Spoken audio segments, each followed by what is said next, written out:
Olá, tudo bem com você? Vamos estudar mais uma lição da Escola Sabatina, começando este trimestre, então, o tema das 3 mensagens angélicas, lição muito boa. E você já sabe, aqui toda quinta-feira à noite no meu canal, temos um comentário, um resumo da lição, para você se sentir motivado a estudar a Bíblia, a ter esse maná diário, né, o alimento espiritual diário, para que você possa crescer espiritualmente. Neste trimestre vai ser um pouco diferente. Eu convidei 2 amigos especiais para estar comigo aqui ao longo de todo o trimestre. Eles fizeram parte também comigo das gravações ali do programa Lições da Bíblia e já quero apresentá-los a vocês aqui. O meu amigo pastor Adenilton Aguiar e pastor Vinícius Mendes. Eu vou pedir que eles se apresentem, deem aí uma saudação para os amigos aqui do canal e em seguida, então, eu já anuncio mais algumas coisas aqui para vocês. Pastor Adenilton, por favor, seu olá aí para os nossos amigos. Ok. Bom, um olá a todos os amigos aí que estão acompanhando no canal. Para mim é uma alegria muito grande estar aqui ao lado desses 2 amigos e vai ser muito gostoso poder estar aqui e participar desses comentários da lição aqui de Apocalipse. Eu acredito que é um tema que chama a atenção de todos nós e eu acredito que Deus vai trazer muitas bênçãos para todos nós. Então, a minha saudação para todos vocês. Pastor, onde você trabalha? Qual a sua formação? Então, atualmente eu trabalho no seminário adventista aqui da FADBA, né, Faculdade Adventista da Bahia. A minha formação é Novo Testamento, eu sou professor aqui no seminário e pego as matérias de Novo Testamento, né? Tenho um doutorado em teologia e tenho me dedicado ultimamente a estudar mais um pouquinho o Novo Testamento, também o livro de Apocalipse, e a gente tem servido a Deus aí nessa área. Muito bom. Pastor Vinícius, eu sei que lá no Lições da Bíblia você é o que coordena ali, convida os interessados, os amigos que vão falar, né? Aqui a gente vai inverter um pouquinho o papel aí, mas olha, é uma alegria muito grande ter você aqui, inclusive para divulgar o que nós veremos depois no Lições da Bíblia. Já fala, aproveita um pouquinho e fala também, pastor, sobre o programa, sobre os horários em que as pessoas podem acompanhar também o programa Lições da Bíblia, e fala um pouquinho sobre você agora. Pastor Michel, que privilégio estar com você. Aproveito para agradecer o convite tão especial que você me fez, a mim e o amigo Adenilton. Bom, eu sou Vinícius, trabalho na Casa Publicadora Brasileira, sou editor aqui dos livros de Ellen White e também apresento o programa Lições da Bíblia na TV Novo Tempo, conforme você disse, né? Aliás, nesse trimestre nós vamos estar com essa temática muito especial. E eu tive a honra de ter a companhia do pastor Michelson, do pastor Adenilton e do pastor Vanderlei Dornelles. Nós já gravamos todos os programas e eu posso garantir para você que a temporada está imperdível. Você deve acompanhar aqui esse a mais, esse adicional que nós vamos fazer e prover aqui no canal do pastor Michelson, mas você não pode perder o Lições da Bíblia, que é veiculado na TV Novo Tempo, às sextas-feiras, às 9 horas da noite e reprisado aos sábados, às 7 horas da manhã. O que você vai ver aqui, pastor Michel, se eu puder adiantar, é um adicional daquilo que não foi falado lá por conta de tempo. Então, você vai encontrar aqui. Então, você assiste os 2, porque você, que é um professor da Escola Sabatina, por exemplo, você vai para a lição assim, afiado, e você que vai para a Escola Sabatina como aluno, ou que ainda não é, e observe a ênfase no ainda, né? Ainda não é, você vai ser muito beneficiado aqui, certamente. Muito bom. Como disse o pastor Vinícius, né? Um extra que nós combinamos aqui em off, né? Que nós vamos tratar daqueles, quem sabe, um detalhe, algum insight, algum ponto que chama a atenção aí de cada um de nós. Então serão 3 pontos especiais da lição que nos chamaram a atenção e que você não vai ver lá, mas lá você vai ver muito mais coisas, porque o programa lá tem mais tempo, né? E a gente somos 4 ali na mesa, né? Tratando desse tema do Apocalipse. Inclusive, segundo Ellen White, a mensagem dos 3 anjos é aquilo que deve ocupar os nossos esforços mais decididos nesse momento, a pregação dessa mensagem. Interessante, pastor Vinícius, ele é aqui na CPB, inclusive estamos aqui agora no horário de almoço, né? É quando os corredores ficam mais silenciosos, o telefone não toca, né? Nós temos aqui um tempinho, então, para gravar esse nosso vídeo aqui. Pastor Vinícius, aqui na CPB, é editor dos livros de Ellen White. Pastor Vinícius, fala da novidade aí que vai ajudar, inclusive, no estudo da lição. Excelente lembrança, aí, né?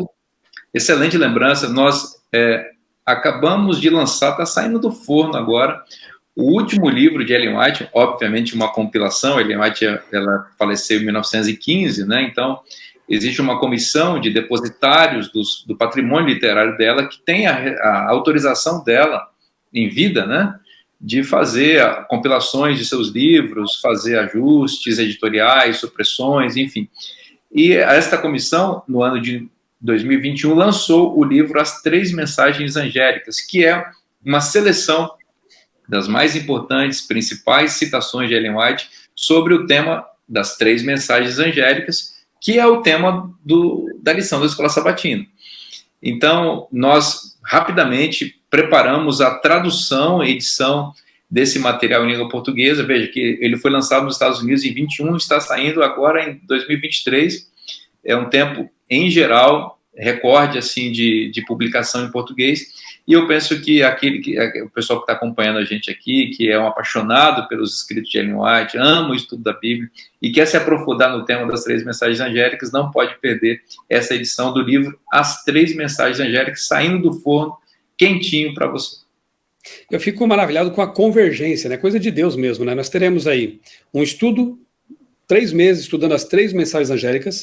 A CPB acaba de lançar um livro de Ellen White sobre as três mensagens angélicas e sábado, né, depois de amanhã, sábado, nós estaremos distribuindo aqui o livro, né, no Brasil, na América do Sul, na verdade, o livro Grande Conflito, que trata também, em alguns capítulos, da mensagem dos três anjos. Então é maravilhoso ver realmente como as coisas convergem, né? E nós teremos aí, aqui no meu canal você tem acompanhado, né? Toda semana eu posto um vídeo resumindo um capítulo do livro Grande Conflito. Estamos na metade. Vamos prosseguir até o fim para estimular as pessoas a lerem, a conhecerem esse livro e essa mensagem. Mas vamos então à lição. Aproveite aí para se inscrever no canal se não fez isso ainda. Acione o sininho lá para receber as notificações de novos conteúdos. E se gostar desta nossa conversa aqui, envie o link para os seus amigos, divulgue lições da Bíblia e vamos ao estudo. 3 mensagens angélicas, achei a capa muito bonita, inclusive, né, pastor Vinícius? Muito bem ilustrada aqui pelo nosso amigo Lobo, Thiago Lobo, aqui da CPB. E o tema dessa semana é Jesus vence e Satanás perde. Alguns têm chamado isso de um spoiler do Apocalipse, spoiler da Bíblia, né? Claro que o Apocalipse mostra uma série de crises, dificuldades, lutas, angústias pelas quais passará o povo de Deus, mas quando você vai à última página, você vê ali realmente o grande spoiler, que é a vitória. Não precisa nem na última, né? Você já vê ao longo do Apocalipse mesmo o Cordeiro, Jesus Cristo, vencendo o dragão. O verso principal, que é Apocalipse 12, 17, diz assim: o dragão irou-se, ficou irado contra a mulher, e foi travar guerra com o restante da descendência dela, ou seja, os que guardam os mandamentos de Deus e têm o testemunho de Jesus. Então, nesse verso aqui, é identificado o povo de Deus fiel nos últimos dias. Eles são identificados, né, por 2 características básicas: a obediência aos mandamentos de Deus, conforme estão na Bíblia, e o ter e o valorizar o testemunho de Jesus, que, segundo o próprio Apocalipse 19:10, é o testemunho da né? Quando a gente vê lá nesse verso de Apocalipse 19:10, a gente vê a explicação para o que é o testemunho de Jesus, o espírito de profecia. Então é um povo que dá valor à lei de Deus e, ao mesmo tempo, valoriza a revelação profética, né, o dom profético. Outra coisa que eu também quero destacar aqui, esse sinal aí não se assuste, viu?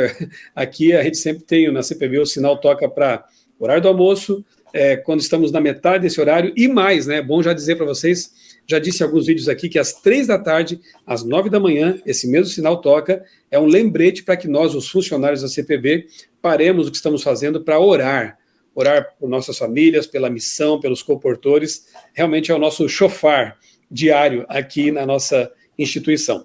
Eu já gravei, e está no canal à disposição, um vídeo sobre a introdução da lição, que eu achei simplesmente, inclusive é o título do vídeo, né? Uma introdução arrasadora. Pastor Mark Finley, que é o autor dessa lição, deste trimestre, ele inicia aqui fazendo um comentário sobre filosofias, movimentos, ideologias que surgiram ali próximas, né, do movimento que nós conhecemos como Millerita, ou Adventista, em 1844, tentando ofuscar esse movimento. Não vou entrar em detalhes, deixo aqui o convite para que você assista a este vídeo.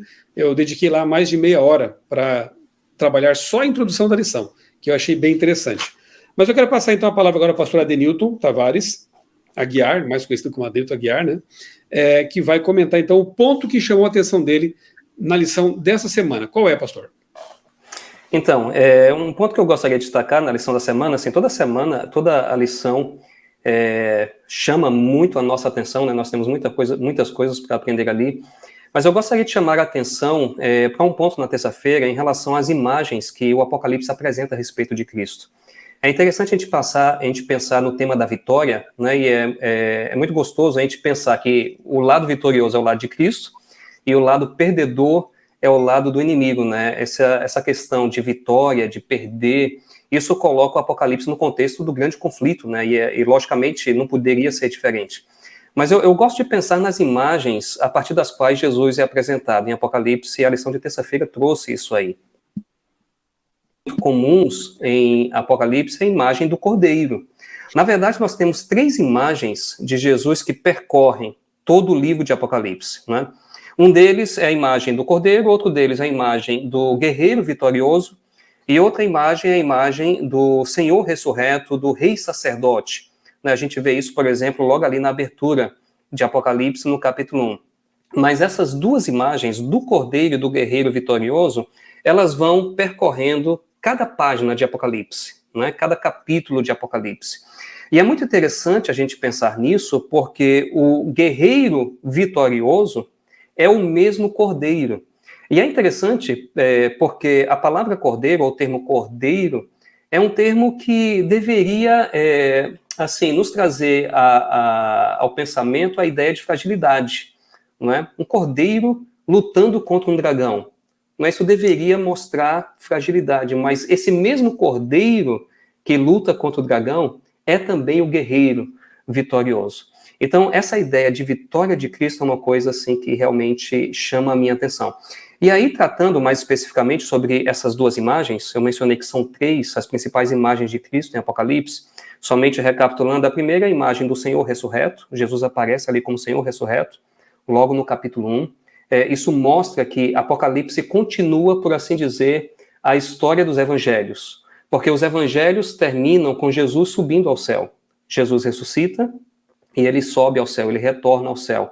Apocalipse começa com essa imagem a partir da qual os evangelhos terminaram. Então, Apocalipse está continuando a história dos evangelhos, e então Apocalipse nos apresenta o Senhor ressurreto. É o nosso rei sacerdote, ele está no céu trabalhando por mim e por você. Mas então, Apocalipse também trabalha a ideia do cordeiro também no início. Por exemplo, no capítulo 1 e o verso 5, na segunda parte do verso 5, o texto diz: aquele que nos ama e pelo seu sangue nos libertou dos nossos pecados. Isso nos lembra do que aconteceu lá no Egito, né? Então, Jesus é apresentado aqui também como cordeiro. No capítulo 5 e os versos 9 e 10, nós temos essa ideia do sangue do cordeiro novamente. Sobretudo o verso 9 do capítulo 5. E entoava um novo cântico, dizendo: digno és de tomar o livro e de abrir-lhe os selos, porque foste morto, e com teu sangue. Então isso aqui nos lembra do cordeiro, da imagem do cordeiro novamente. Aliás, tem um pensamento muito bonito de Ellen White, que ela diz que as palavras de Daniel e Apocalipse devem ser interpretadas em conjunto com a afirmação: eis o Cordeiro de Deus que tira o pecado do mundo.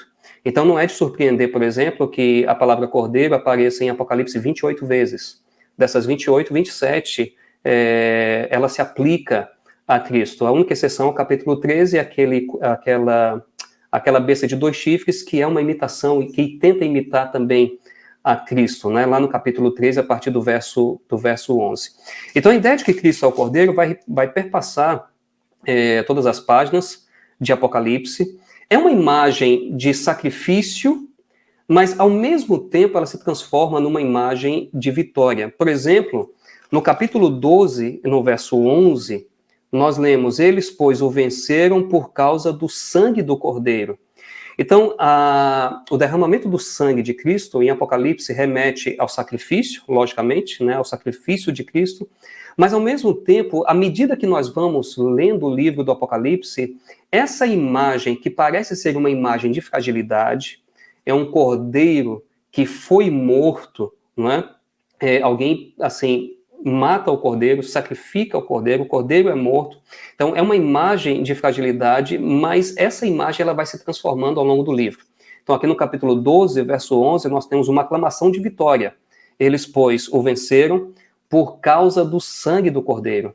Então, o cordeiro nos dá a vitória. E aí, completando falando sobre as imagens de Cristo em Apocalipse, nós temos a imagem do cordeiro e nós temos a imagem do guerreiro vitorioso. Jesus é aquele que peleja. Por exemplo, lá no capítulo 12, né, ele é apresentado como Miguel, né? E essa é uma imagem, é um termo que, quando aplicado a Cristo, é um nome que, quando é aplicado a Cristo, demonstra que ele está no contexto de luta. E aí nós vamos para Apocalipse 17 e o verso 14, em que nós temos essa ideia de vitória desse guerreiro, né, que é Cristo, e essa imagem do guerreiro associada à imagem do cordeiro, né? Lembra que a gente mencionou que a imagem do cordeiro, ela vai se transformando numa imagem de vitória ao longo do livro. E aqui no capítulo 17, verso 14, nós vimos exatamente isso. Diz assim: pelejarão eles contra o cordeiro, veja, o cordeiro agora que está pelejando, né? O cordeiro, ele é morto no início do livro, existe uma referência ao fato de que o cordeiro é morto, e é uma imagem de fragilidade, mas essa imagem se transforma à medida que nós vamos avançando na leitura do livro. E aqui no capítulo 17, verso 14, nós temos: pelejarão eles contra o cordeiro, e o cordeiro os vencerá. Então, o cordeiro vence. E essa imagem de guerreiro vitorioso aparece também no capítulo 19 e o verso 11. Viu o céu aberto e eis um cavalo branco, o seu cavaleiro se chama Fiel e Verdadeiro, é Cristo. É o Cordeiro de Deus. E aí o texto diz: e julga e peleja com justiça. Então, finalizando a minha participação, essas imagens de Cristo em Apocalipse chamam muito a minha atenção. Jesus é cordeiro, que parece ser uma imagem de fragilidade, mas essa imagem se transforma à medida que nós avançamos na leitura do livro, e nós vemos também a imagem do guerreiro vitorioso, que luta pelo seu povo. Ele luta e vence, e ele compartilha conosco a sua vitória. Muito bom, pastor. Obrigado aí, viu, pelo seu esboço, né, daquilo que veremos com mais detalhamento lá no Lições da Bíblia. Pastor Vinícius, qual o ponto que você quer destacar no estudo da lição dessa semana? Pastor Michel, eu vou destacar aqui exatamente o verso 17 do capítulo 12, que é um verso muito importante para todos nós que amamos a palavra de Deus e o estudo das profecias, né? Diz o texto: irou-se o dragão contra a mulher e foi pelejar com os restantes da sua descendência, os que guardam os mandamentos de Deus e têm o testemunho de Jesus. Bom, aqui nós encontramos de início a ideia da ira do dragão. A palavra dragão aqui, obviamente, se refere a Satanás e as forças, os poderes humanos que ele utiliza para perseguir a igreja de Deus. No Apocalipse, no mesmo capítulo, no entanto, aqui no verso 9, o apóstolo João nos explica o que ele quer dizer por dragão.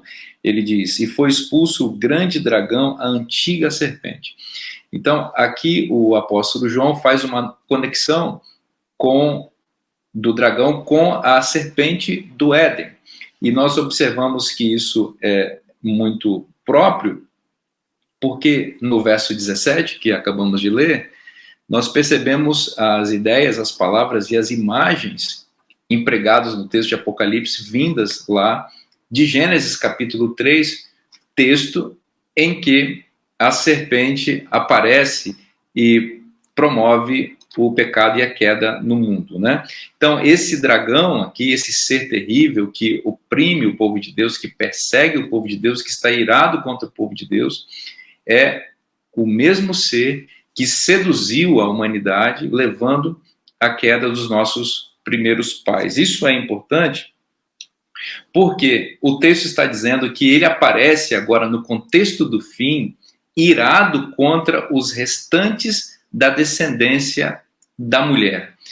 E tanto a mulher quanto a descendência são expressões que também aparecem lá em Gênesis 3, especialmente no verso 15, que nós consideramos como o evangelho original ou proto-evangelho, né? Diz lá, Deus dizendo para a serpente, né?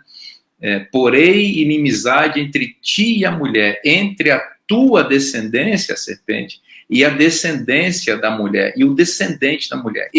O descendente da mulher, te ferirá a cabeça e tu lhe ferirás o calcanhar.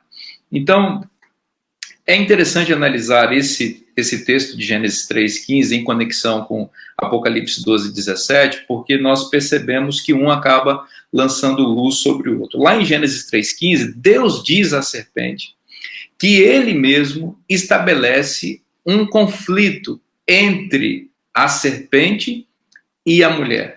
Deus diz, olha, eu porei um conflito entre vocês dois. E a forma como Deus estabelece esse conflito é prometendo que a mulher teria um descendente que poderia enfrentar a serpente e a sua descendência. E o que nós observamos na história bíblica, já a partir de Gênesis, é exatamente esse confronto entre a mulher e a serpente e entre as descendências de ambos. Por meio de heróis, homens de Deus, numa linhagem santa, Deus suscita uma geração de pessoas fiéis à sua palavra, que enfrentam os ditames culturais, filosóficos, morais, imorais estabelecidos pela serpente e seus descendentes, né, que ela tem a descendência a partir de Caim, a serpente a partir de Caim tem uma descendência maligna que vai se opor ao povo de Deus, mas o povo de Deus vai resistindo a isso e vai vencendo, esmagando paulatinamente a cabeça da serpente, até que o descendente maior, que é Cristo, aparecesse e esmagasse em definitivo a cabeça da serpente, cumprindo o evangelho proclamado lá em Gênesis 3. Uma coisa interessante que me chama a atenção aqui em Apocalipse 12 é o fato de que os termos dragão e serpente são usados de maneira intercambiável. Ora aparece a expressão dragão, ora aparece a expressão serpente. Por exemplo, se você ler Apocalipse 12, 13, vai ver que aparece a palavra dragão. E essa palavra está associada diretamente com a ideia de perseguição. Veja aí, ó, quando, pois, o dragão se viu atirado para a terra, perseguiu a mulher que dera à luz o filho varão.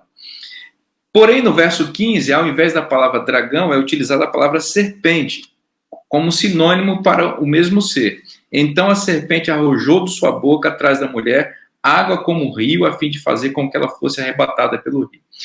E a ideia que subjaz o uso da expressão serpente aqui está mais ligada ao contexto, ao conceito de sedução, de mentira. E a palavra dragão mais associada ao conceito de perseguição. Isso traduz muito bem as duas estratégias ambivalentes de Satanás contra o povo de Deus. Ele ora mente, ora seduz, ora oprime, ora persegue. Ora ele se apresenta como a face mentirosa da serpente, ora ele se apresenta com a face opressora e perseguidora do dragão. Veja que lá em Gênesis 3 e em Gênesis 4, nós encontramos essas faces do dragão e da serpente bem nítidas. Em Gênesis 3, por exemplo, ele aparece como a serpente. E o que ele faz? Enganar, mentir e seduzir a humanidade. Em Gênesis 4, a silhueta de um dragão aparece a partir do descendente da serpente, que é Caim, que naquele contexto não mente, ele mata, ele oprime. Logo nesses capítulos iniciais da Bíblia, nós percebemos a dupla estratégia do dragão contra o povo de Deus. Mas nós vemos aqui no final, e encerrando aqui a minha participação, que o dragão está irado contra os descendentes, o restante da descendência da mulher, que são caracterizados como aqueles que guardam os mandamentos de Deus e têm o testemunho de Jesus. Por quê? Porque esses indivíduos associam a sua vida e a sua obra à obra de Cristo, que é trazer salvação à humanidade e definitivamente esmagar a cabeça da serpente. Todos nós somos convidados a fazer parte desse povo com essas características para que a vitória de Cristo seja definitiva na nossa vida e na vida de outras pessoas também. Foi um privilégio, pastor Michel, estar com você. Reitero o convite para o programa Lições da Bíblia nessa sexta-feira, TV Novo Tempo, às 9 da noite, e também do canal do YouTube do Lições da Bíblia, que veicula o programa já na sexta-feira, às 9 da manhã. Então, pastor Vinícius, 9 da manhã, o Lições da Bíblia no YouTube também. Canal do YouTube, exato. Então nós temos aí 9 da manhã no YouTube, 9 da noite, 21 horas no canal da Novo Tempo, e sábado pela manhã, 7 da manhã, também no canal da TV Novo Tempo. Então você viu aí, aqui demos apenas como se diz, uma palhinha, né? Só um breve comentário do que você vai ver estendido lá no programa Lições da Bíblia. Quero lembrar também que a lição dos jovens deste trimestre traz o mesmo assunto. Mensagens, ali você vê uma trombeta com três raios ali, né? Três indicadores de mensagem. Então, mensagens, a verdade presente para os nossos dias. Muito boa também a lição dos jovens, tanto quanto a lição de adultos. E ao longo do trimestre teremos aqui, então, a participação do pastor Vinícius, do pastor Adenilton, comentando aqui detalhes e é um pequeno spoiler, quem sabe, já da lição que vem na Novo Tempo, tá bom? Pastor Adenilton, faz uma oração para a gente encerrar, então, o estudo de hoje? Vamos orar, então. Bondoso Deus, nós queremos te agradecer pela oportunidade de estudarmos a tua palavra, queremos te agradecer pelas lições, pelo aprendizado e, sobretudo, ó Deus, sobre as orientações preciosas que o Senhor deixa para cada um de nós através do estudo da palavra. Te pedimos, ó Deus, que o Senhor continue nos dando o desejo cada vez maior de conhecermos mais a tua vontade através daquilo que está revelado. Sobretudo, pedimos neste trimestre que o Senhor nos abençoe ao estudarmos o livro do Apocalipse, que possamos compreender qual é a nossa posição neste momento da história e que possamos sair ao mundo para proclamar a mensagem de salvação. Nós nos colocamos nas tuas mãos, pedindo a tua bênção sobre cada pessoa que está nos acompanhando aqui. Colocamos a vida de cada pessoa em tuas mãos, a nossa também. Oramos agradecidos em nome de Jesus. Amém. Amém. Um grande abraço para você. Deus abençoe grandemente a sua vida e também a sua família.